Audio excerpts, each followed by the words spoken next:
Bonjour à toutes et tous pour ce nouveau webinaire Molfo. Alors cette fois alors j'ai mis le calcul Cool, ça sera pas tout à fait le calcul, ça sera les parce que il y a plusieurs façons de faire et puis je vais essayer de les expliquer.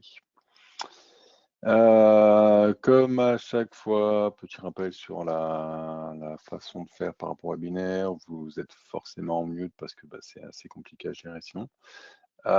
Du coup, dans le bandeau, vous devez avoir la possibilité de poser des questions. Puis à chaque fois qu'il y a des questions, alors, je ne les lirai pas forcément dès que vous les posez, mais à la fin, il y aura forcément un temps prévu pour répondre, pour les lire déjà, puis répondre. Et puis voilà.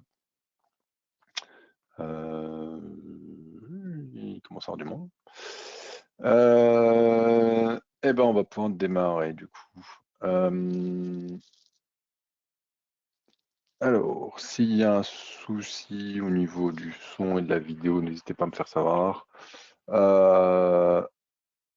Et puis, hop. Tac, c'est parti. Alors, on va mettre tout de suite option du pointeur, puis on va le faire au clavier parce que sinon ça va pas aller. Pour rappel, comme à chaque webinaire, vous retrouvez un peu toute la liste de nos actualités, soit sur le site web tout basiquement, avec la liste des webinaires, les événements. Alors, je ne l'ai pas actualisé, on est encore sur le club 2025 qui a déjà eu lieu. Le blog aussi, où on essaie de faire des articles régulièrement pour expliquer des nouvelles choses. Le club utilisateur, alors, je vais passer ça un peu plus vite parce que voilà. Pour rappel, donc il a eu lieu, et donc prochaine date 17-10 juin. Si vous êtes partant pour présenter, n'hésitez pas à nous le faire savoir. On est toujours ouvert pour discuter avec vous de la présentation et puis de ce que vous pouvez montrer durant cette journée. Je dédramatise un peu le truc, faut pas vous sentir aussi dire ouais mais moi non c'est trop simple, c'est pas enfin voilà. Non, c'est toujours intéressant parce que vous avez forcément une motivation qui va différer des autres utilisateurs et c'est toujours intéressant de comparer un peu, de se dire voilà moi je fais comme ça, comme ça, comme ça, comme ça. Et puis justement après les questions, ça permet aussi de se confronter au est-ce que je peux pas aller plus loin ou est-ce que voilà. Pour ceux qui sont déjà venus, vous avez déjà vu. Donc voilà. Alors, on est sur la fin d'année quand même. On voit qu'après celui-là, il ne restera plus que 3. Et je crois que le prochain, en plus, c'est moi sur Solver Fibre. Et je pense même que Éventation, c'est moi aussi. Donc on va se reparler souvent. Alors, je vous propose du coup aujourd'hui parler Hit and Cool. Je vais l'aborder, comme vous voyez un peu, sur différentes approches avec l'explication du calcul FEM, les différents types de calcul Hit and Cool, ce qu'on peut retrouver comme résultat, et puis en conclusion pour finir la présentation. Tout d'abord, qu'est-ce que c'est que le calcul Cool FM dans Molflow? Alors, le calcul Cool, tout le monde connaît. On prend en compte l'évolution de chaleur dans l'outillage en fonction des conditions de régulation imposées, des temps imposés, des températures imposées. On va en fait pouvoir analyser comme ça finalement un champ de température et dire que une pièce n'a pas une température uniforme en tout point, mais une pièce a une température non uniforme en tout point. Et là, on va un peu plus loin avec le Cool FM, c'est ce qu'on voit ici, c'est qu'on voit que ces champs de température ne sont pas constants. Ils vont évoluer en fonction du temps, en fonction de la régulation, en fonction de tout un tas de critères. Et en fait, l'idée du calcul, c'est de prendre ça en compte. Le Cool FM, on peut aller aussi un peu plus loin parce qu'on peut faire du multicycle. C'est-à-dire qu'on peut dire, moi, je veux prendre en compte la pièce quand elle est soit en phase de chauffe, soit en cycle établi. Et en fait, on peut mesurer comme ça un peu l'évolution et puis dire, est-ce qu'on finalement, au bout de 15 injections, mon process n'est pas stabilisé et j'aurai toujours des points chauds? Et en fait, vérifier comme ça quel est le comportement en température de l'outillage. À côté de ça, pourquoi le heat and cool? Alors, j'ai été très succinct dans l'explication parce que je voulais pas rentrer d'une dans trop de détails et de deux après dans des points bloqués par du copyright parce que y a des clients qui font ça exprès, voilà. Globalement, le heat and cool, c'est vous allez forcer sur un cycle d'injection une température différente en paroi outillage. Vous allez forcer une température assez élevée pendant la phase d'injection, de remplissage de la cavité, pour que, au final, quand la matière rentre dans la cavité, elle ait peu, voire pas, de gaine solide. Donc elle se colle à la paroi, mais en fait, elle ne fiche pas. Pour remplir la cavité sans adhérer. Donc en fait, vous allez avoir, au lieu d'avoir un effet fontaine dans l'écoulement, ça sera assez constant. Et après, vous allez refroidir. Donc en fait, dans le cycle d'injection, le cycle de remplissage le cycle d'injection d'une pièce, on aura une phase de chauffe au départ et de refroidissement à la fin. L'idée aussi, c'est que ça permet d'avoir des pièces d'un point de vue esthétique très, black piano, je crois. Le terme que j'entends souvent, c'est black piano. Et en fait, c'est vraiment très brillant, très très peu de défauts d'aspect. Donc aussi, l'intérêt, c'est comme on n'a pas de figeage de la matière, on n'a pas de ligne de soudure, ou en tout cas très peu. Enfin, c'est vraiment minimisé par rapport à une injection classique. Donc, c'est des process qui existent. Alors je vais en parler, vous connaissez sûrement tous Rocktool, qui est une entreprise qui utilise du chauffage par induction, et d'autres entreprises qui utilisent d'autres process. Et donc, c'est ce qu'on va essayer de présenter maintenant. Alors, le calcul est cool dans Molflow. Donc, alors, je vous propose dans le webinaire 3 approches. Rocktool, Heat and Cool avec les mêmes canaux, avec des canaux différents, parce que c'est des choses qui sont assez facilement faisables. J'ai pas utilisé, par exemple, la partie cartouche chauffante. Le fait de mettre des cartouches, de les activer, de les désactiver. C'est faisable, mais voilà, c'était pas un peu dans l'optique Heat and Cool. Parce que justement, les cartouches chauffantes, on n'a pas la même inertie. Et dans tous les cas, la base de travail, c'est la même chose. Alors, je le rappelle un peu après, il faut avoir un maillage moule. Parce que qui dit maillage cool FEM, je n'ai pas là, non, je n'ai pas là, je l'ai après. Qui dit maillage cool FEM dit maillage du moule. Alors, le maillage du moule peut se faire de plusieurs manières. La plus simple, vous avez tout en CAO.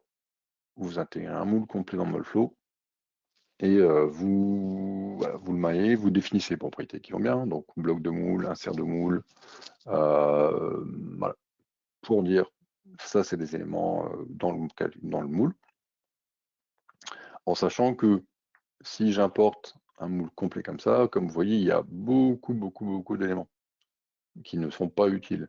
Donc en fait, il y a quand même un ménage à faire en termes de CAO pour dire ça, par exemple, toute cette partie-là, bridage et tout, ça n'est pas utile. Donc c'est pour ça que les deux autres méthodes sont plus simples. C'est qu'en fait, on va utiliser le logiciel pour créer en fait du moule.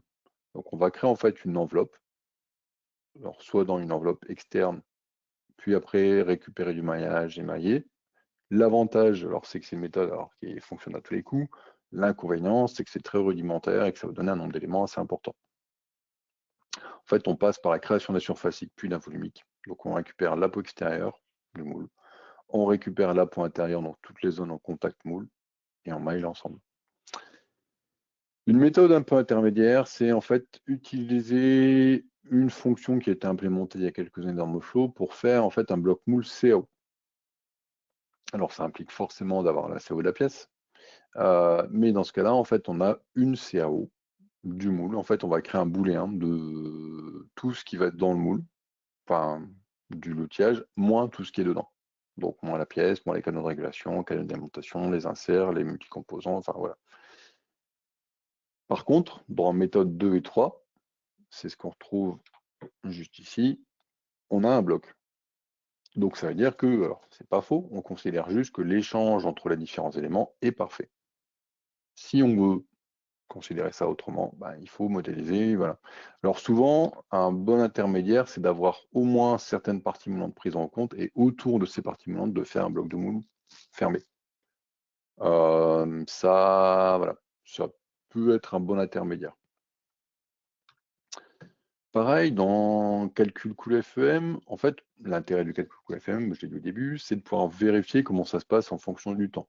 Et on peut du coup faire différents types de calculs, moyenner dans le cycle, transitoire dans le cycle. Dans ces deux cas-là, on est en régime établi et on regarde comment ça se comporte sur un régime établi. Et le dernier, en fait, c'est transitoire à partir du démarrage de la production. Donc dans ce cas-là, on donne une température de départ sur tous les éléments outillage.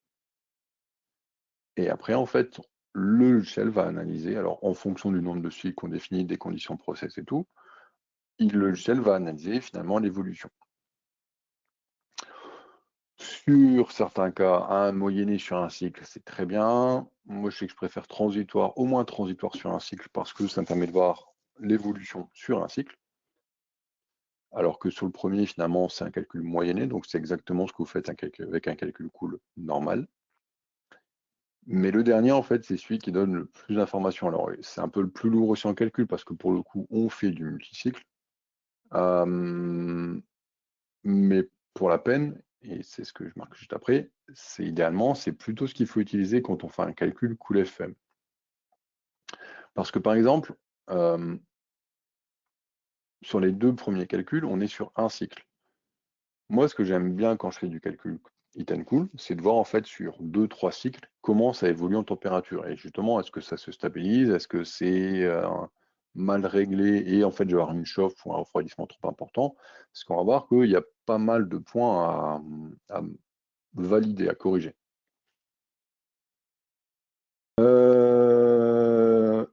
À partir du moment où on passe donc en transitoire production, bien penser à température initiale pour le démarrage en production. En fait, c'est tous des réglages qui seront à modifier sur les éléments moules modélisés. Alors, RockTool. RockTool, alors, je vais l'aborder de manière très simple. Vous verrez à la fin de cette section pourquoi. Pour la modélisation RockTool, en fait, il faut intégrer donc des inducteurs. Donc, les inducteurs et les bornes d'induction qui vont être branchés sur les inducteurs forcément avec un sens de circulation du courant. Donc on doit définir en fait cette partie-là. On doit définir un matériau, au moins quelques matériaux moules et avec des propriétés électriques, pour justement que le calcul de magnétisme, de champ magnétique généré, donc d'effet Joule généré par rapport à ça, soit effectif. Donc on doit en fait modéliser tout ça. C'est-à-dire que dans ce que j'ai intégré dans mon modèle de départ, je dois intégrer la forme des inducteurs, le chemin des inducteurs, leur positionnement par rapport à la pièce, et après toutes ces conditions process. L'induction, en fait, ce qui sera très bien dans le process, c'est qu'on va avoir en fait une montée en température extrêmement rapide. C'est le principe de l'induction, c'est que ça va monter très vite, redescendre très vite. Et donc, en fait, on pourra vérifier pas mal de choses dessus.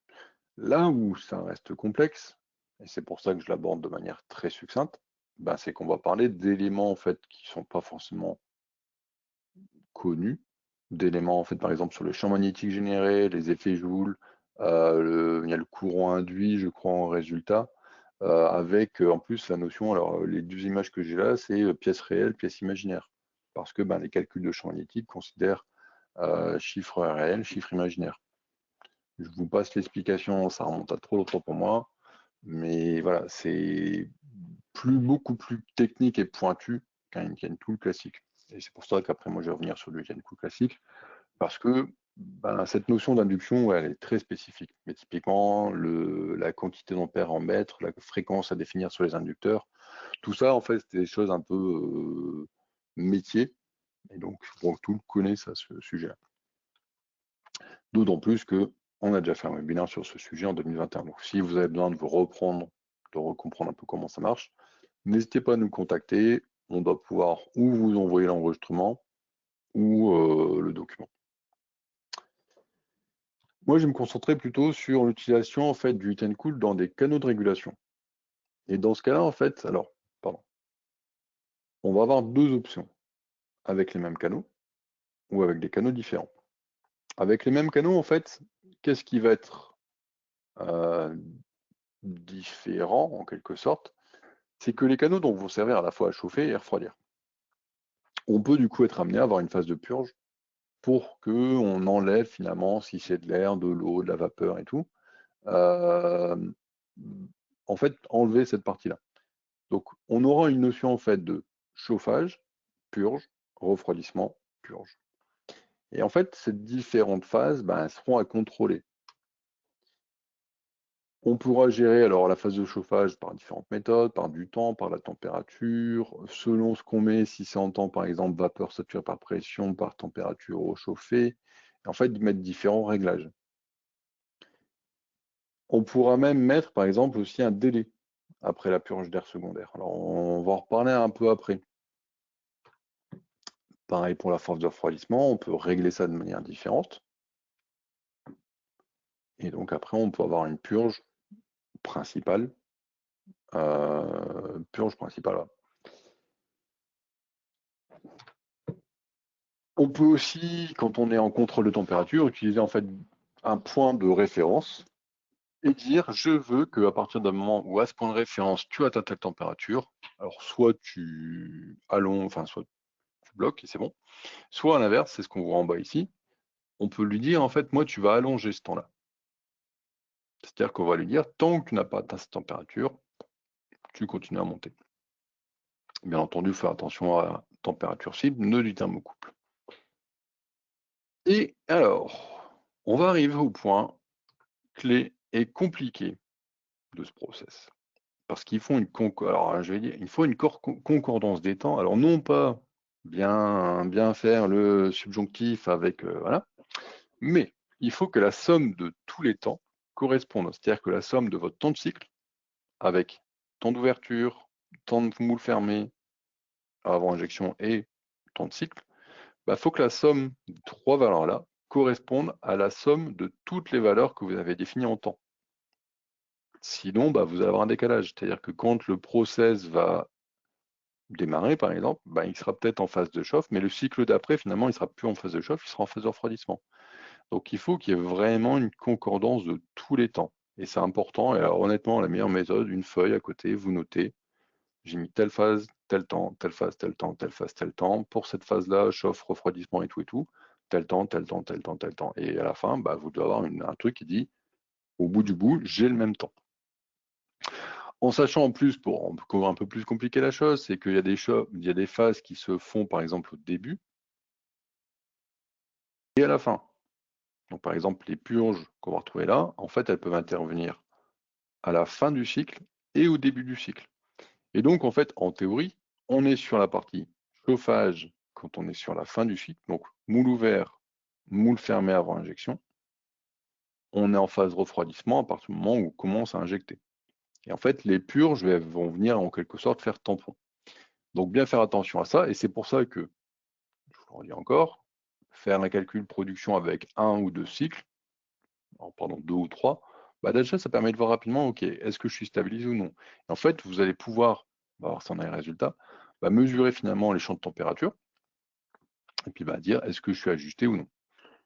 Pour information, d'un point de vue beaucoup plus atelier terrain, le heat and cool de cette manière, et de l'autre manière aussi de toute façon derrière, ils sont plus longs en termes de temps de cycle. Parce que justement, on a cette phase chauffe-refroidissement qui vont intervenir et on peut être amené quand même à avoir un temps de calcul un poil plus long que ce qu'on aurait avec une thermique classique. Et donc voilà, du coup en fait l'idée c'est de trouver comment en fait on évolue en température. Alors c'est ce qu'on voit ici finalement, c'est que la courbe au départ à un point donné est à 140 degrés, elle va ensuite refroidir et réchauffer pour la fin du cycle. Et en fait, on aura en fait vraiment cette notion de succession de phases où je vais être chaud, injecter, refroidir, continuer à injecter, et une fois en fait que j'attaque la phase fin de compactage, fin de refroidissement, commencer à remonter pour qu'au moment où en fait j'éjecte ma pièce, mon outillage est en train de reprendre des calories, sauf que ces calories ne sont pas celles qui sont proches de la pièce, c'est celles qui sont proches des canaux. Et du coup, au fur et à mesure, bah, j'ai commencé à réchauffer finalement le moule, et pour arriver à des zones contact pièce plus chaudes. Petite précision, alors je ne l'ai pas écrit parce que ça me paraissait assez évident. Forcément, la température maxi de chauffe, bah, si vous cherchez à ce qu'elle soit, enfin que la température surface outillage soit au-delà de la température de transition, elle doit forcément être très élevée. Beaucoup plus, enfin plus élevée que la température de transition. Si c'est très léger par rapport à la température de transition, en fait, vous allez devoir mettre beaucoup plus de temps. Donc après, voilà, c'est trouver un peu le compromis entre les deux.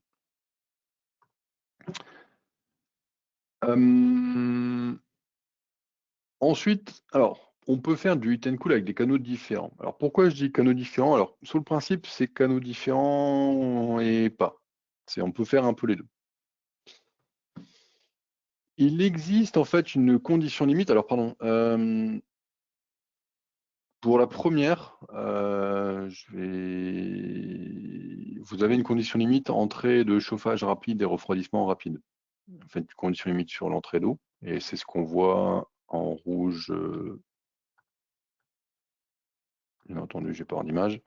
Non, bah on ne l'avait pas. Ah si, là, pardon. Tu me dis bien que je l'avais vu. On voit ici en rouge la condition limite.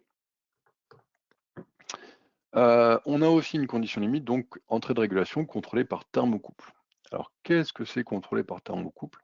En fait, c'est pas très compliqué si on met une vanne d'arrêt. Et en fait, la vanne d'arrêt se déclenche par température.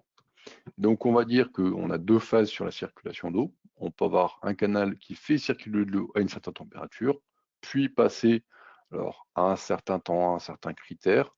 En fait, je vais dire, bah, maintenant, une fois que c'est atteint là, tu ne bouges plus. Et le critère, en fait, on va le trouver ici, dans le premier onglet, paramétrage de la régulation contrôlée par thermocouple.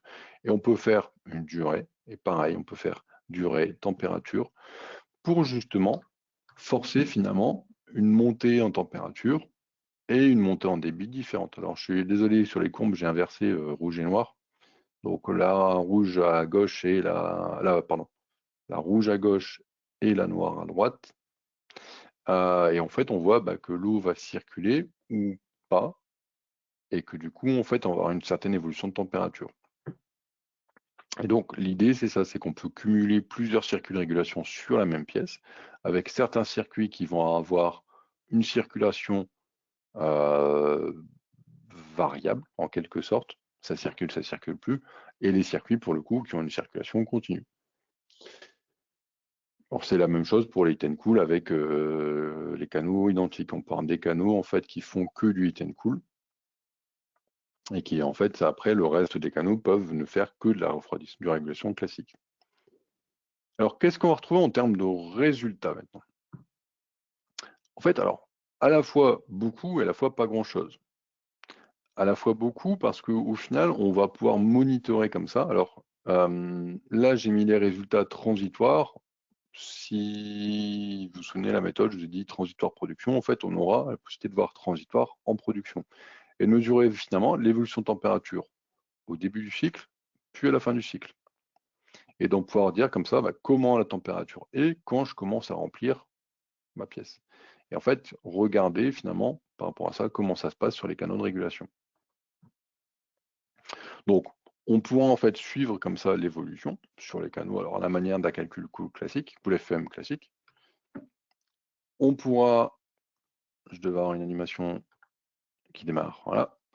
Vérifier avec des. Alors là, j'ai fait un résultat température molle transitoire propre, donc c'est avoir un plan de coupe, mais qui va afficher que cette coupe, pas la pièce, et enfin la coupe et le reste. Et donc j'ai en fait une évolution de la température en fonction du temps. Ouais, j'aurais bien aimé que ça retourne en boucle, mais bon, visiblement il ne veut pas. Pour justement en fait voir comme ça, ben, est-ce que j'arrive bien à cette phase-là prendre en compte finalement cette champ de température.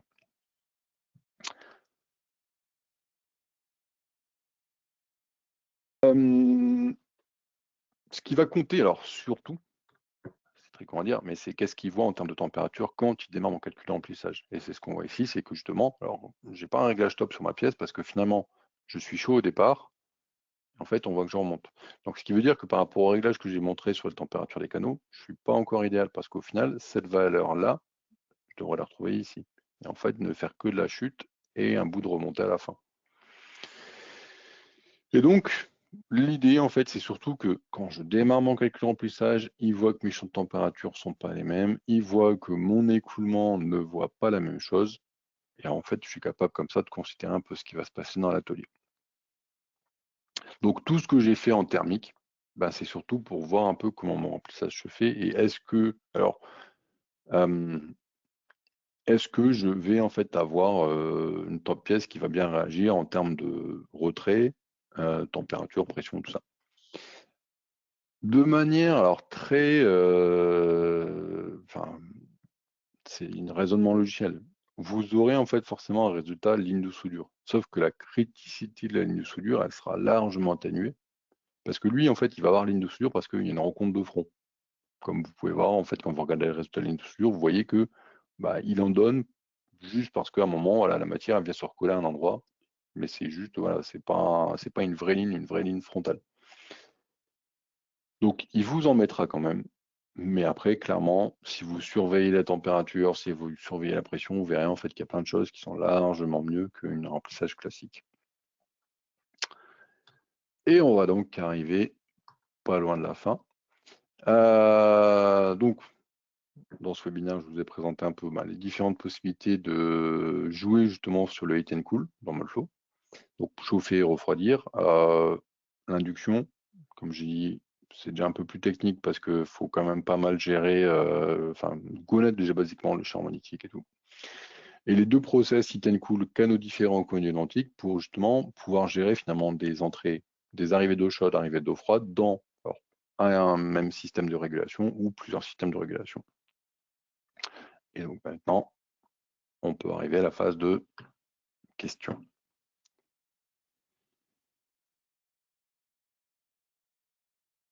N'hésitez pas, je rappelle, si vous avez des questions, vous avez un petit menu pour rappeler vos questions.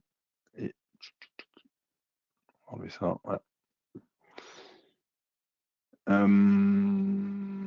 Alors je sais que, on en a, alors je le dis généralement en introduction, là je ne l'ai pas dit. On est toujours partant pour des sujets de webinaire parce que bah, voilà, on essaye de faire ça nous par rapport à ce qu'on entend, ce qu'on voit, ce qu'on a comme question. Ça, typiquement, c'est des choses qu'on voit de temps en temps et qu'on a comme question alors, au support, en formation. Donc c'est pour ça que c'est arrivé, parce qu'on s'était dit, bon, c'est un sujet un peu, voilà, c'est pas courant et ça peut servir en webinaire.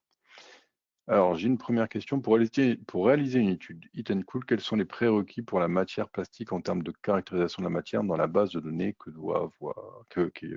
la matière doit avoir? En fait, une matière classique. Il n'y a pas de prérequis. Alors si, je dirais éventuellement les conditions de température, tout ce qui est conductivité, charge spécifique, bien caractérisé. Parce que finalement, on va prendre en compte les changements de température. C'est peut-être le seul truc.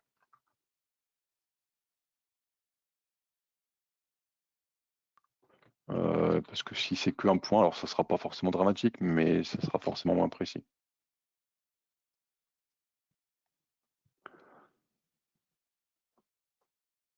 Après, je vais être un peu n'importe quelle matière sur le principe peut marcher sur le heat and cool parce que voilà, il n'y a pas forcément de gros besoins derrière.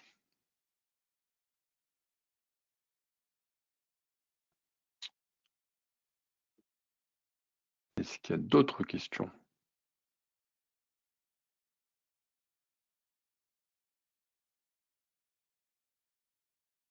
J'ai l'impression que vous allez me faire peu de questions parce que il y a déjà des gens qui sont en train de quitter.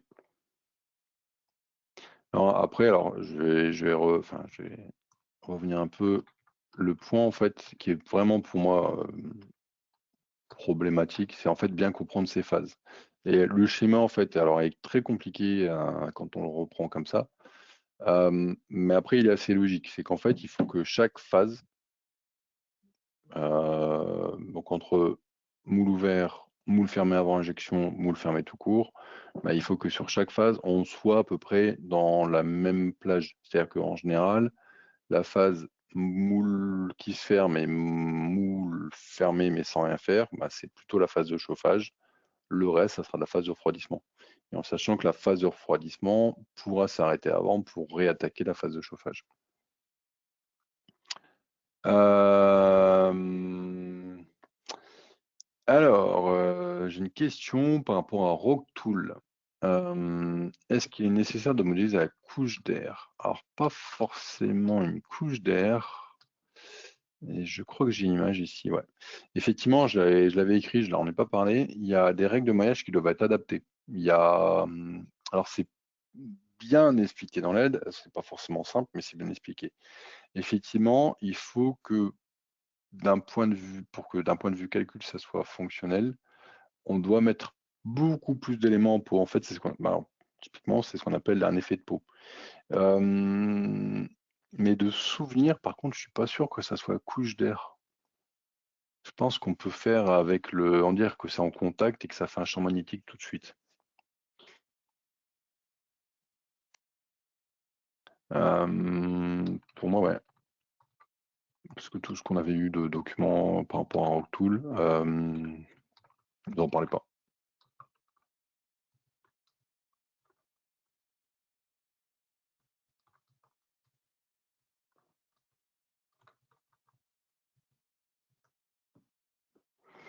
Est-ce qu'il y a d'autres questions?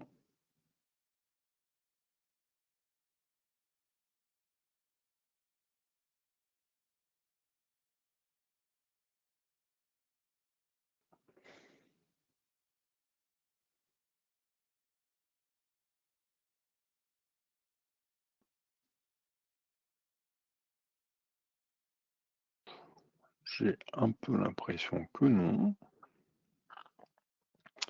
De toute façon, alors comme à chaque fois, vous aurez accès à cet enregistrement. Vous aurez accès à cet enregistrement dans la journée. Euh, Enfin, dans la journée ou lundi. Donc vous pourrez le revisionner. Alors j'ai une autre question. La quantité d'énergie nécessaire au système peut être un facteur limitant pour les pièces de grande dimension. Il faudra l'équivalent d'une centrale. Ah, peut-être pas centrale nucléaire. Mais alors sur le Rocktool,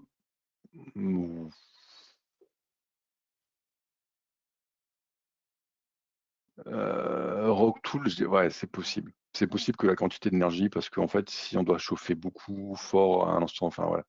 Maintenant, faut voir le gain qui est derrière.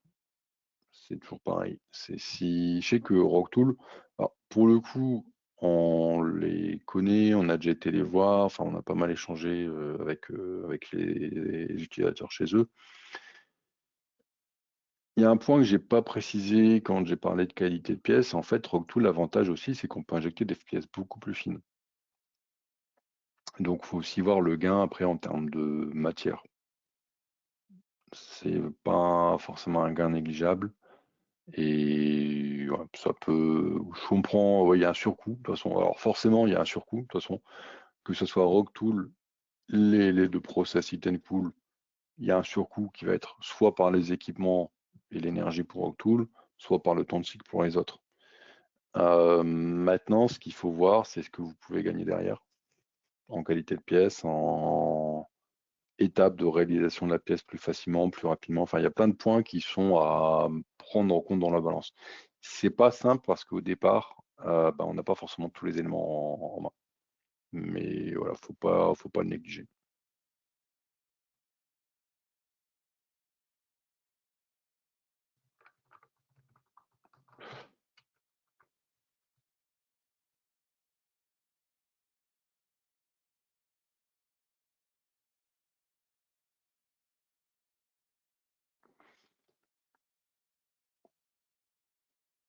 Et ben si pas d'autres questions. Il me reste plus qu'à vous souhaiter un bon week-end. Alors sûrement au prochain webinaire sur les fibres. Et puis voilà. À bientôt. Bonne journée, bon week-end, au revoir.